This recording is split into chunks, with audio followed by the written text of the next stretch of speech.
This is Killer Innovations, a show about ideas, creativity, and how you can innovate.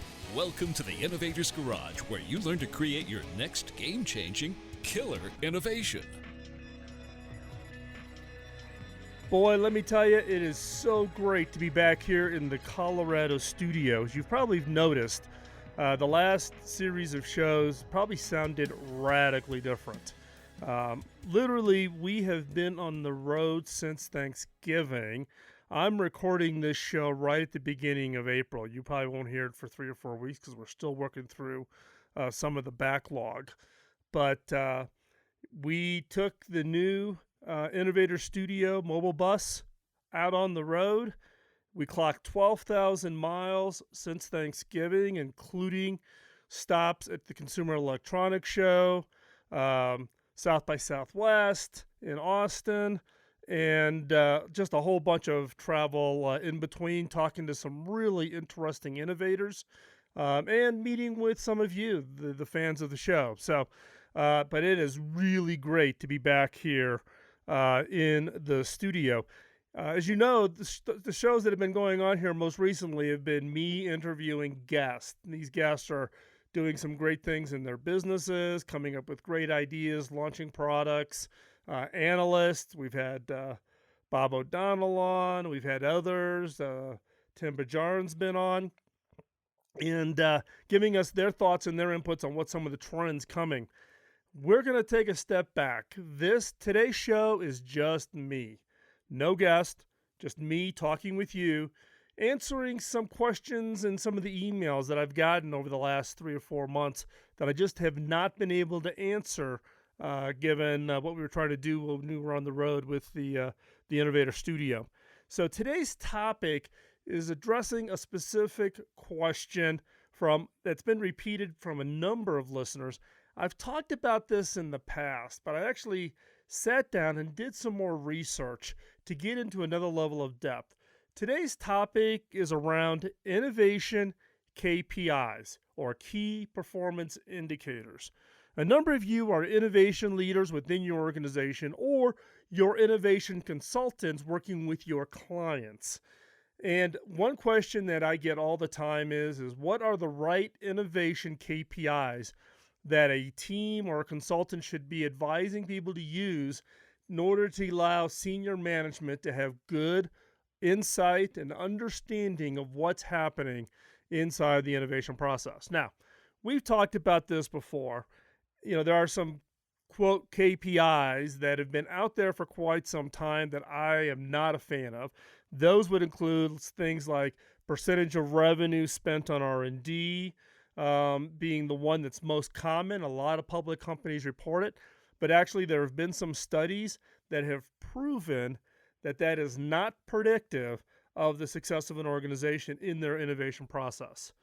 Now, the other thing that you need to understand around KPIs is I could come up with 4 or 5 that I like and I use, but that's unique to the organization that I run. Where I'm CEO, we're a staff of about 200. We are an R&D and innovation lab. Basically, think of us as the Bell Labs for the industry that we're involved in. So our metrics are a little bit different because I don't have a revenue product sales kind of motivation. We get funded. 100% of our funding is to invent innovations that won't hit the market for 3 to 8 years out. So my metrics would be different if you're a product company or if you're a service company.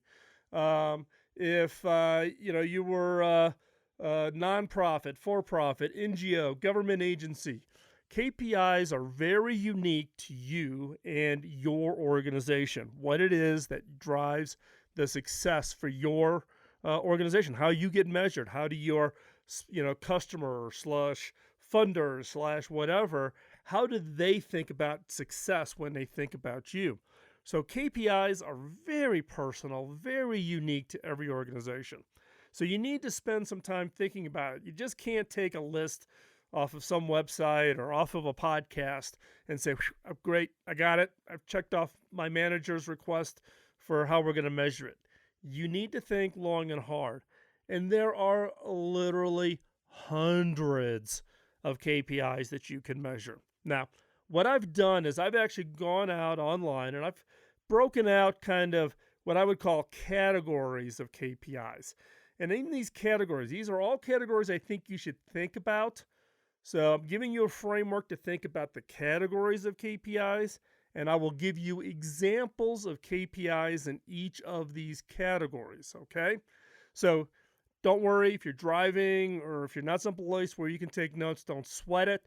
All of this will be up on the show notes over at killerinnovations.com, including the entire list of the KPIs that I'm going to talk through today. So just sit back and listen, and then after the show, go grab the KPIs. And in some cases, depending on your podcast app, you actually may already have it on the device you're listening, because in many cases, it grabs the entire set of show notes and puts it right into the podcast app. So check your podcast app also. You may already have the list that we are going to go through. So right now, I'm going to talk through just the categories, and then through the rest of the show, we're going to go through and I'm going to give you example KPIs for each of the categories. Now, what do I mean by a category? Category is kind of a major, think of it as a building block, and you got to build up these building blocks in order to have a complete perspective on your innovation effort. And how do you measure goodness? Okay. So there are 6 categories is the way I kind of think about these. One is the actual idea process or managing the idea funnel, right? So that's everything you do to get ideas and put them into a funnel and review them and manage them and analyze them, etc. So step 1, you got to have some KPIs around that whole idea, early high process, the first step in your innovation effort. Second is what I would call commercialization or idea commercialization. This is now the idea is coming out of the funnel and now you're bringing it to market. How do you measure that? What are the metrics around, quote, commercialization? Third is financial impact from innovations. These are the KPIs that your CFO is going to want to see. Now, it can be incredibly tough to measure, particularly if you have a long lag time from the time you make an innovation investment until the product hits the market and until you get it into the market and you can measure its success.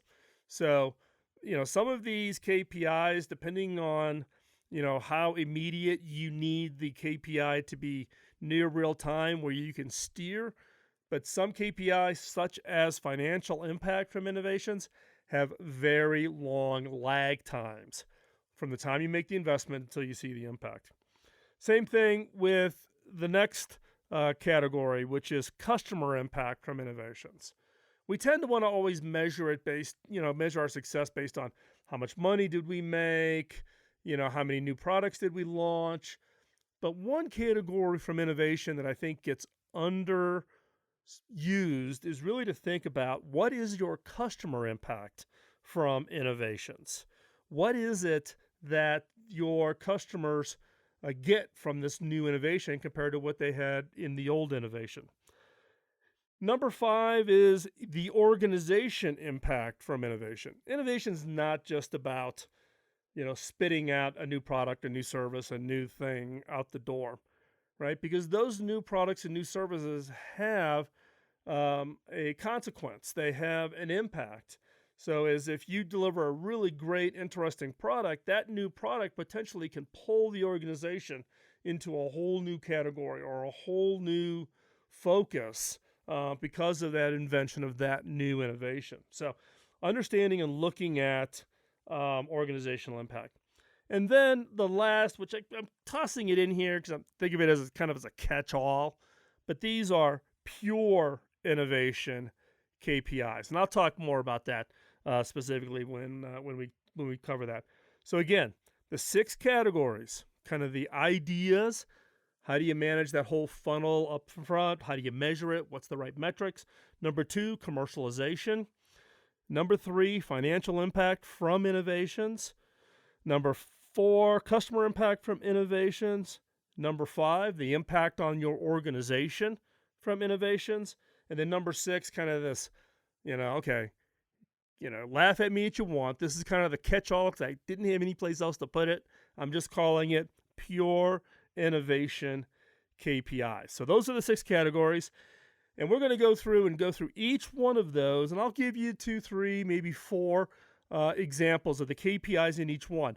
What you need to do is sit down, look at all of these categories, and what are the right KPIs in each of these categories that will help you tell your client, if you're a consultant, tell your leadership within your organization how well you're doing. So stay tuned. We're going to cover those when we come back right after this quick break.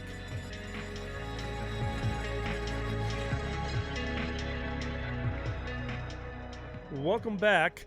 We're going to jump right in because we got a lot of KPIs to cover just within this show. So let's start off the first one talking about the idea or the idea funnel.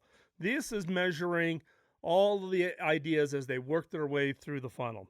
So some KPIs you may want to track is things like number of raw ideas. This is just the number of ideas that get submitted through some process, whether you run brainstorming sessions, electronic suggestion box, idea scouting, whatever tools, capabilities you use, raw ideas, right? And how many raw ideas do you need to get every month, every quarter, every year in order to keep your innovation funnel? So number of raw ideas. Ideas validated. Raw ideas, great. Number looks big. A lot of duplicates in that. A lot of things that are more tactical that maybe you feed off to a product group. What ideas, how many of those ideas, the raw ideas, you actually got validated? And how many validated ideas do you need every month, every quarter, every year in order to keep your funnel full? Ideas prototyped. It's validated. You've gone off and done some research. Now you actually prototyped it. How many of those do you have? And how many do you need every month, every quarter, every year? So through that process, you can look at the history of what worked and what doesn't work, but the number one risk to most innovation efforts is the fact of letting the funnel go dry. People don't focus on the KPIs around number of raw ideas, number of ideas validated, ideas prototyped. And another one I would toss in there is age of ideas. If you got a lot of ideas in there, but they're just hanging around, meaning there's not a lot of new ideas coming in, you should be measuring that also. So I just given you their 4 really quick. Go off and come up with another 5 that works for your organization.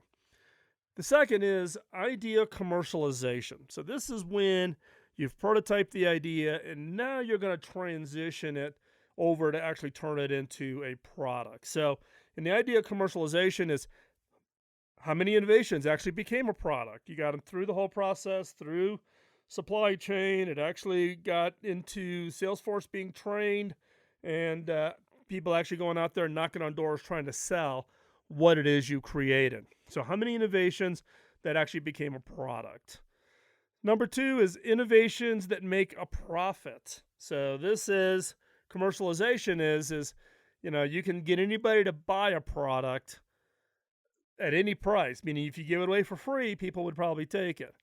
Have you created a product that early customers are willing to pay, and in some cases are willing to give you a margin premium? So you want to measure profit, and it could be gross margin, however you want to define this, that indicates that your cost of goods, the customer is willing to pay significantly more than cost of goods to get what it is you have created, because that will denote perceived value, meaning you're selling well, your sales force is doing well. It's a whole lot of indications all wrapped up in just that one KPI. So early innovations that make, whatever you want to define as the word profit, right? Well, that ultimately leads down to, are people purchasing it? Did you sell it to just one customer? Do you have a KPI that says, with this particular innovation, we're going to sell 5, 10, 15, 20, or all of our new innovations? If we've launched 5 new products this year, what were the sales numbers aggregate across those innovations? That gives you an indication of, are 1, customers willing to buy it? 2, are they willing to buy it with giving you a margin premium? And 3, the resources within the organization are being aligned to make that product and that delivery a reality. Now, around idea commercialization, you can come up with a whole slew of different kinds of KPIs. So think hard, whether it's idea commercialization or the idea funnel categories. I'm just giving you examples. I'm not giving you the entire list of only these exist. I want to use these as sparking points for you to think about additional KPIs that may make sense for you. The number 3 category, financial impact for innovation. So this is kind of common. This is what your CFO is going to want to see, such as what's your revenue this year from new innovations, right? So you running the innovation team, are you committed to generating 500,000, a million, 100 million, $1 billion worth of revenue just from new innovations coming in? And have you achieved those? Number 2, it's profit from new innovations. Now, this kind of plays into the idea of commercialization. So some KPIs may actually be in a couple of categories. This is an example of one that is also in the idea of commercialization. It's the innovation profitable, but it's also one that you should put into the category of impact for innovations. So this is key. A KPI is not stuck to one category. You may come up with a KPI that fits multiples of these categories. So profit for a new innovation. Your CFO is going to want to know that. The some other ones that are a little bit esoteric, but they're getting a little bit of traction with some early thinkers, is revenue protected by patents. So if you look at the entire your entire revenue stream, what percentage of that revenue is protected by patents? Why is that important? Because some people believe that that is an indication of reduced risk of competitive threats. I'm not a big believer in that because, look, anybody can write a patent to get around somebody else's patents. It's done all the time. And plus, you got to be willing to litigate in order to enforce that. But it does give you an indication of that you're actually building revenue on top of your patents. You're just not patenting for patent's sake, which is one that some companies have done in the past. They tout how many patents they have in their patent portfolio, but then they never build any products on top of those patents, so they don't become all that useful. And then another one that's also has gotten some traction, I'm not a big fan of it, but some people do it, and that is what's the revenue from patent licensing, right? If you think of patents as a proxy for innovation, meaning if I'm doing new things, I'm creating new patents, can I license those? Some companies have actually shifted their entire priority to patent licensing, such as Texas Instruments and other companies, which have taken their patent portfolio and, is what I call it, weaponized it against others in the industry in order to extract value. And in some cases, some of those companies are doing that because they weren't creating products that anybody wanted and their product revenue tanked, and that became the one source of revenue they were interested in. So patent licensing. So those are just the first 3 we've covered so far in the funnel: commercialization and financial impact from innovations. But again, these are just to give you some thoughts from the standpoint of you really taking the time to create KPIs in each of these categories that make sense for you. Don't take them just because I've said it or you read it on some website. Think long and hard. Go deep. Commit the time. Think about those. We've got 3 more categories to go, and we'll do it right after this break.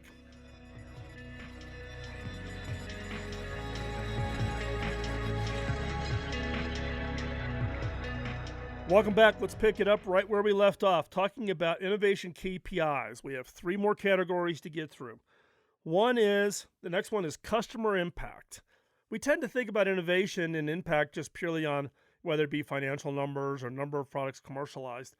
But if you really want to understand the value you're generating from from your innovations, is what's the impact on the end customer. So here are some customer impact KPIs. One would be customer success compared from old to new. So let's say you had an older product or an older service, you've come out with something totally radically new. What has that new product allowed your customers to achieve? Have those customers in turn, if you sell to businesses, generated more revenue, or if you sell it to consumers, save them more time or whatever. What is the end result impact of this new innovation that you can look at, identify, and measure? So, have you achieved that objective of, we're going to save an hour a day for each of our, consumer customers, or we're going to allow each of our business customers to generate another, $10 billion a year in revenue? What is that customer success compared from old to new? What's been the impact of that change? Second one is customers on old versus new innovations. If you've got an old product and a new product, how many customers have shifted? Have they seen the value and have they jumped over onto the new innovations? And the third is market share trend for the new innovation. Is the new innovation grabbing market share, not from your existing customers, but from your competitors? Has the marketplace noticed and has actually allowed for that growth in the market share as a result of the innovation? So that's customer impact. Next category, organizational impact. This is looking at if the innovations that are being developed are going to have some form of fundamental organizational impact to the company, whether it be an NGO, nonprofit, for-profit, small business, large multinational. When I say organization, I mean all of that. So one is the ratio of sales from old versus new innovations. Are you seeing sales ramping up on the new one and sales declining on the old? What is it? What's the fundamental mix change in what those sales look like? And the same thing is looking at the ratio of profits from old to new. Typically what you'll see is if the innovation is truly a killer innovation, meaning it meets an unspoken need, unspoken want of the market, you had early advantage, may not be first advantage, but early advantage in that innovation, and you create it in such a way that it would be hard for others to rapidly duplicate. You wouldn't be worried about rapid followers. In that case, you should be driving a margin premium. And if that's the case, then you should see in the early days high margin on a per sale basis, and then as sales increase, that margin starts to flow into the organization. And many times that will actually start changing the direction of the organization on what they focus on. The other is looking at the investments. If sales and profits are up on the new innovations, are you seeing the investment shift from old to new? Or is the organization so locked into investing into what they've always done and the way they've always done it, or has that also begun to shift? In some cases, the organizational impact will look at what I call rate of return on innovation investment. That's a very long lag time kind of a calculation, but it also gives you an indication of organizational impact. And then the last one, this is for the CMOs, chief marketing officers within your organization, is what have you been able to drive as far as brand awareness based on innovation? Is the innovation story so compelling that the marketplace, the press, you're able to advertise in such a way to tell the innovation story that actually changes your market position? So brand awareness is also. So that's organizational impact.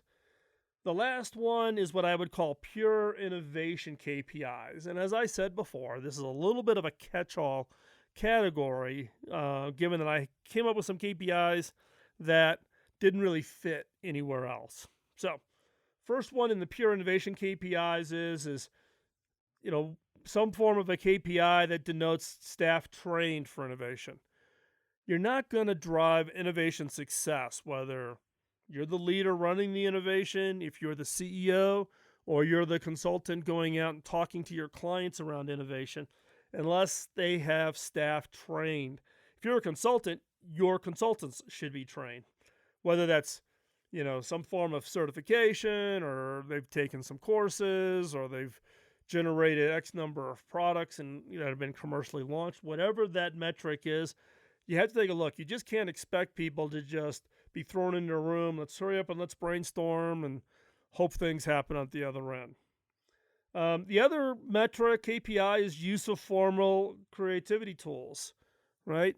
How many of your ideas got generated by different tools? Because that KPI will then help point to you which tool is generating the biggest impact, and maybe that's a tool you should use more of, right? Whether, okay, we do brainstorming sessions, or we do electronic suggestion box, or we do trend safaris, whatever you use in order to generate ideas, which one of those is generating the most ideas that actually turn into commercial product? Measure it. The implementation and use of an IMS, idea management system. I am shocked by how many organizations, their entire idea management system is an Excel spreadsheet where they just have a list of 1,000 ideas. I would encourage, if you're going to be serious about your innovation effort, to get serious about IMS. Think about how you want to capture those ideas, refresh those ideas, meaning ideas that maybe have gotten rejected, but all of a sudden, a year later, something changed, and those may be the top ideas. How do you manage that? How do you go back and relook at them? How do you recall how that idea was generated, what tool was used to generate it, who were the individuals that were part of the team that came up with that original idea, et cetera, et cetera. So you need that idea management system. And once you do it, then you should track it. How many people are in it every day? How many ideas are getting submitted, et cetera, et cetera. Another one is structured problem-solving tools. In the case of innovation, you're going to come into being challenges and problems throughout the process of trying to take an idea and turn it into a commercial product. Again, there's a lot of tools and methodologies out there. Try them all, but measure. Create a KPI that allows you to track it and figure out which of those tools works best for your organization. These things here that I'm talking about right now are what will allow you to create a process that will be adapted to your organization, that works with your culture, that works with your leadership, not try to take, somebody's magic 10-step process and it automatically works, because not everything works in every organization. So again, structured problem-solving tools, track it, measure it, find out which tools work best for you. The other is looking at committed resources to innovation. As I've told a lot of people if you want to know how an organization is committed to innovation, follow the money. But a little bit more than that. It's not just money. It's money, time, and people. How much money, how much time is committed, and how many people are dedicated to it, right? And therefore, then that will tell you how committed that organization is. My current organization, we took and allocated 50% of our technical spend is in innovation. And we're basically a technology. We're an R&D lab. We don't have sales and those kinds of things. 50. We're unique. Most companies would be lucky if they could do 10% dedicated to innovation. Some people maybe only 2%, right? Measure it and see if it shifts and see if it's the right mix. There's no magic right answer. I'm not going to tell you, okay, it should be 6.5% because that's what Apple's number is. No, you need to find the number that works with you and your organization. And the last item in the pure innovation KPIs is just patents per year. It's a bogus metric. People like to use it. It's a kind of a proxy for the output overall. And again, I've talked about that before. So again, we looked across the idea funnel, idea commercialization, financial impact, customer impact, organizational impact, and then pure innovation KPIs. And again, all of these will be up in the show notes at killerinnovations.com. Now, as we transition to the end of this segment, getting ready to go into segment 4 will be different today. It's not like any other segments we've had previous in the show. We are trying a little bit of an experiment, but we'd love to hear your feedback, so don't go anywhere. Stay right where you're at, and we're going to spend 5 minutes looking at how to create new ideas. And we'll be right back after this break.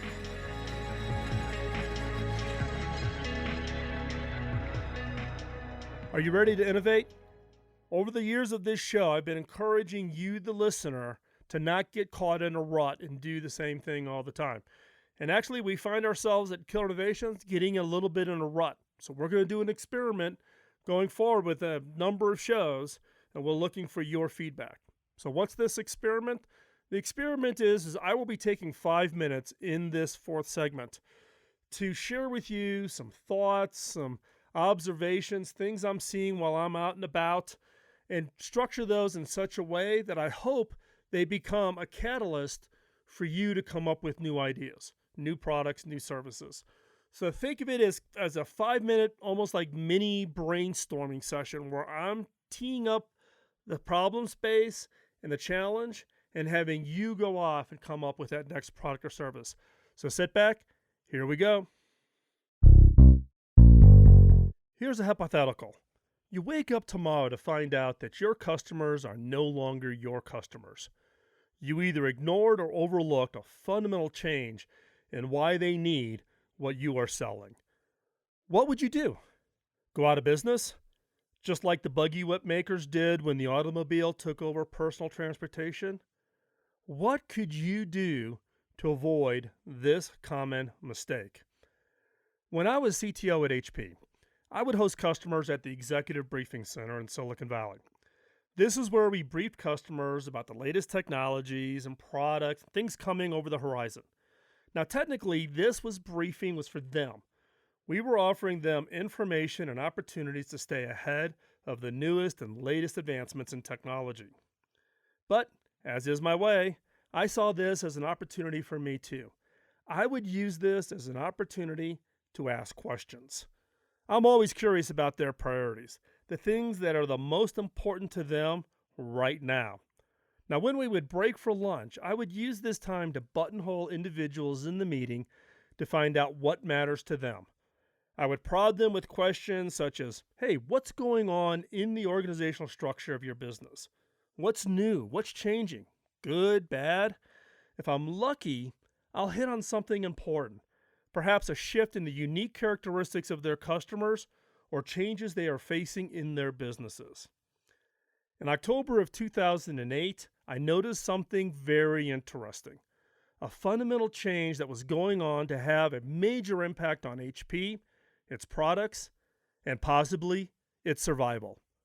Executive after executive from widely different industries mentioned that they were looking to experiment with ways to provide new employees with computers to use in the workplace.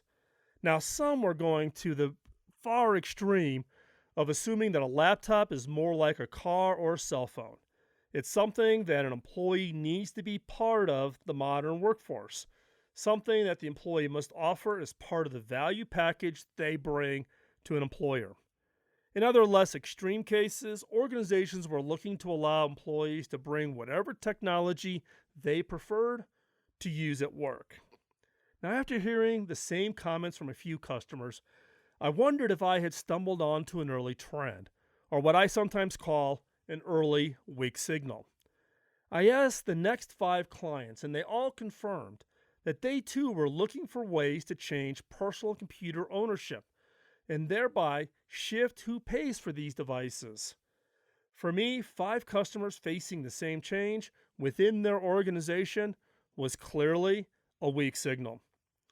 There was about to be a huge and unexpected shift in how organizations would be providing personal productivity tools to their staff, and yet it had never popped up on anybody's radar screen at HP. So I went back and hashed out the idea in a white paper for what now is commonly called BYOD, Bring Your Own Devices, which by 2010 would become a worldwide trend that would have far-reaching impact on organizations and their technology suppliers. One key change this would cause is the emergence of an entirely new customer segment. Those personally buying HP products that would be used for work. A BYOD customer segment.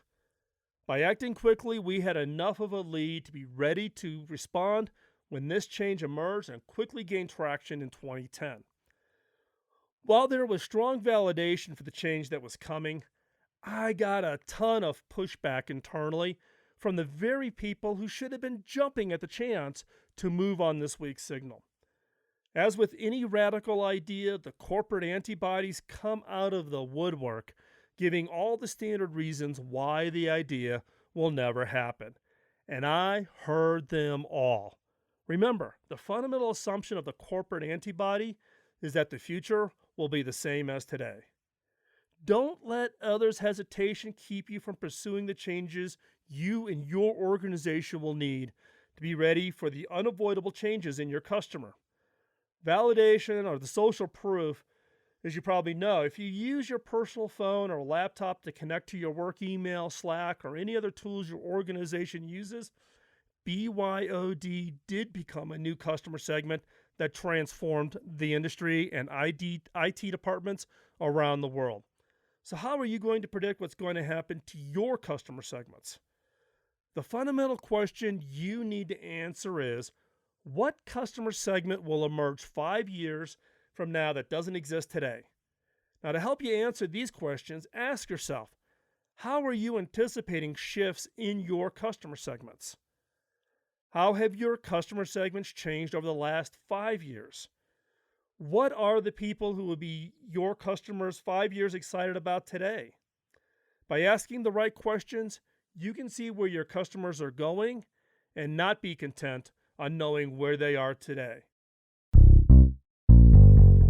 As always, we look for your feedback. Let us know how you like the 5-minute segment that we did today.